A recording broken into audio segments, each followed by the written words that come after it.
Sigi channel sida aina Manipuri da medical knowledge kara explain tawbane. Sigi aigi information aina pize medical advice oina hadi puknar kana kenom anaba ma medical advice nina doctor na hai nina follow tawbi ganu amaina lobi ganu tasingna nar kana di doctor gi manakta dum chatpiyo hospital amada sigi explanation brief explanation ama pi ne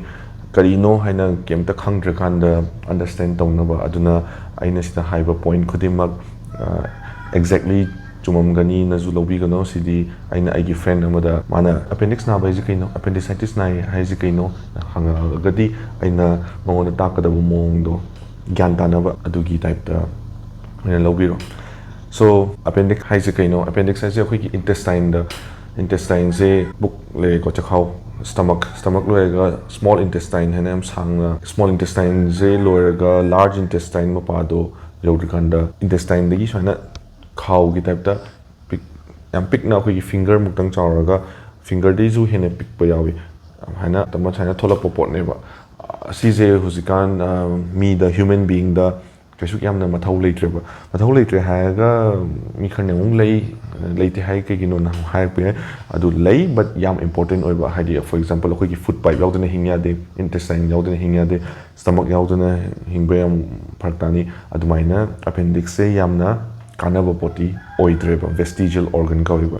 so appendix na ba haji kaino appendix se icham chamna tumina leja dunia ko magi akhoi gi lambi da akhoina main road ta chappa kanda nakanda leirak ama changa saida yum khal leirak adum loibu doctor adugumba neba appendix se so kai gumu matam da kem ta tawsada ba su ki sigi leirak sida blockade ama taw irang ama tawdana tawragadi whole Manipur affect tawragazu whole Imphal affect adugi lekai da di pura irang ama thoktoine ba adai gi missing do thawgalaktoine khana chane yaudine adudagi amuk sandor pozu ye irang se adumaina hojiki leirak ama hojiki space ama lezabse asida kaiguma phulba adi blockade ama tawreng kholone moina mai thadana u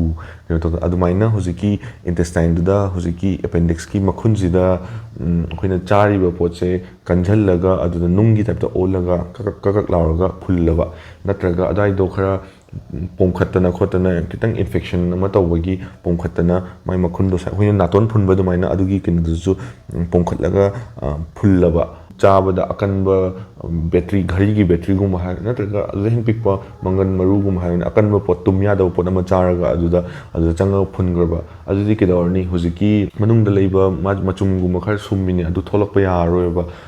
khoina blockade tokseldi adugi leikai digi mi da tholakpa ya dredna tholakpa ya dredna moju sawgaledna adumaina huziki machum ki gado tholakpa ya draba natra infection tawba natra kinumna phulaba infection tawbudu huziki do pongkhatlaga mai makhundo mu pongkhatlaga phundoineba adu hi appendix se pomkhalaktuneba magi je pomkhalakpa stretch tawrpa kansida kedawi naraktuneba khoise adu magi manungda machumda tungjan layamnina adudo khallega nayamu onbieba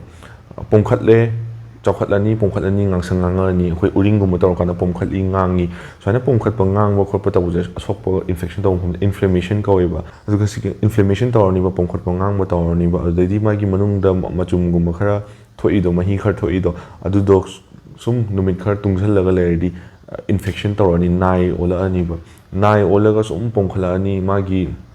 pongkhallaga nai olaga saina chinga leramni na magi huziki magi wall haitare ko aduda e chen baje phajana yaroeba ko e chen baje phajana yadrabani na magi sondara ani ba adum famdo aduga horak pe ya ba akhoi gi balloon yam kama kana balloon jeng chingga ngamakta tak haina kaidana aduda appendix po khaiba haidi kaina hekta bomb gi tabda po khaiba na te ju mapa ma tak anjura nai ga tholakpa nai tholaga kaidani akhoi gi sigi pukki muscle gi manung gi oiba adugi space to intestinal laiba ka je space to adugi peritoneal space haina kaweba khoina puk manung oiba pukhari hag ma pan tholok tenate khoi gi muscle ke ga gi layer gi manu simiam gi manung da intestine lairi bongpham do aduda tarani ma naije da tardi somda chakhibiya mathak chakhibiya makha chakhibiya soina sum spread tawbiya ba aduga spread tawraga sum mathang ate khoi gi ising mari lairi ising khaw lairi atopa side ki intestine lairi loima infection tawraga pulap oina pukse pulap oina narak pozu ya ba adudi life sa sum danger or kanina mathang aduna infection nama akan ba chawo or piya ba aduna intestine appendix se hek na ba hobo da lotho hobo jina phaiye ba aduna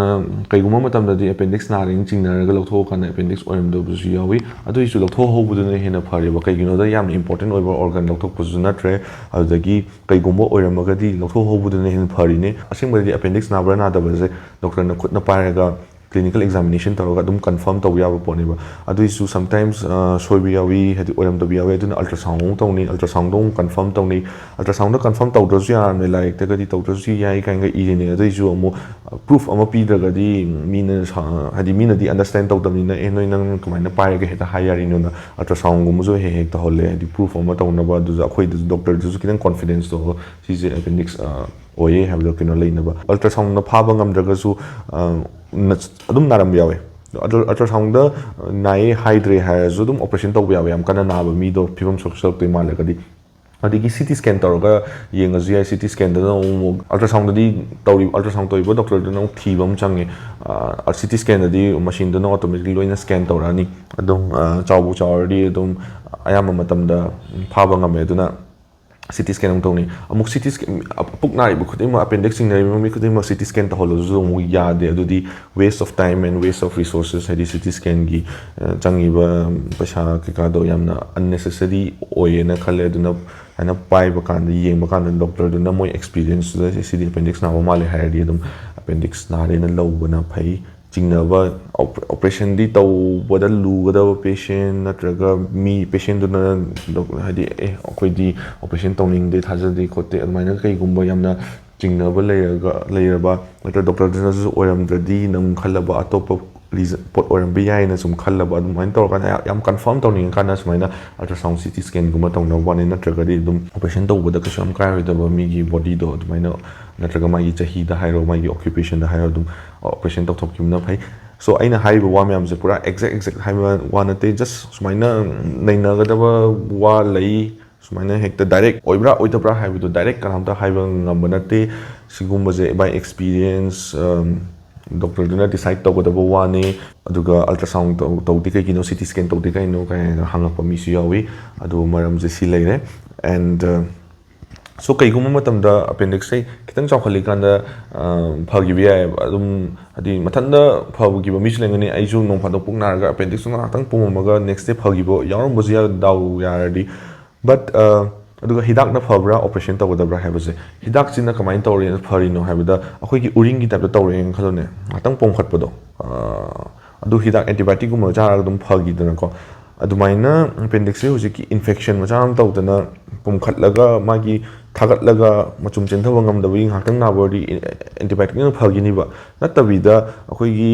amang bogum na tra akhoi chari ba potom kanjhallaga aduda nungi tapta phulle ragadi hidak guli duna kashu ya roidana aduguma case dia phullaga le botu de hidak guli antibiotic pijar kashu pharoi hoi phulle pom khatle adu hidak guli pijaraga pom khatpado phare adu khara phunjar ju nakan da lambi khar thadora adi dum adu ju phagi bi adu ju kenom achawom na phullaga lega adu phanam na pom bhanara ju dum phunlega de du upai le tre try toroga tok thok bu yawe aduga operation taw dob yawe aduga antibiotic pp na kasu kai gu ma phatreng khalo natraga hek yeng bada yam kan na ba natraga blood test ga yam ka haina na ba mong malagadi adum thuna operation taw na ba sille emergency basis ta ayam matam da classical case di puk sai ma khawai da na du ni patient do fever taw bi aduga over khop taw bi kai guma matam da sumaina yam straight forward haidi sida hek nagadam ni have laite sai da nara appendix on mujawi oirom da nara appendix on mujawi ising chatpada thuppa na ba saba ga tawraga azagi maram duna appendix na oiram bujiyawi sumaina makhan lai appendix na base and operation taw buse open operation taw bi and keyhole taw bi open operation ju dak yam chauna ta badi natre with experience mi kharna dum yam pikna le ga lathop ngam bujiawe ka sang na taw bujiawe nai ga chara madi pura puk se tangkha ma pura hangdo pura nakali bujiawe aduga keyhole operation haina makhun ahum hutlaga amana camera thingsalani amana khulai ani thingsalani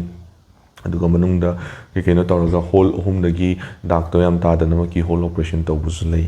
aduga appendix nare havidam appendix nare havsi ai appendix to nare na but then laina maming di appendicitis kawe operation tawragana appendicectomy kawe and kai guma matam da hospital gi che chang da conservative treatment haina uraga conservative haibudi kaino organ do conserve tawba thamba hidak na laying haina samna haidi conservative treatment haidi operation tawdabida hidak na laying bose conservative treatment tawe adu surgical treatment tawse haraga hojiki appendicectomy do adu appendicectomy je koina ayamba matamda spinal anesthesia haina khwang da hidak kapaga upper body di pangdhabida khut mai thawak sai ju pangdhabida sai dagi pangdharaga ayambana sumaya tawe full pangdha ki jai hojiki spinal anesthesia do pharak tardi full pangdha gari general anesthesia kawe aduga sigi anesthesia types of anesthesia je karam bano se detail da khning di comment sa habiro and adugi tongana video mo samjarage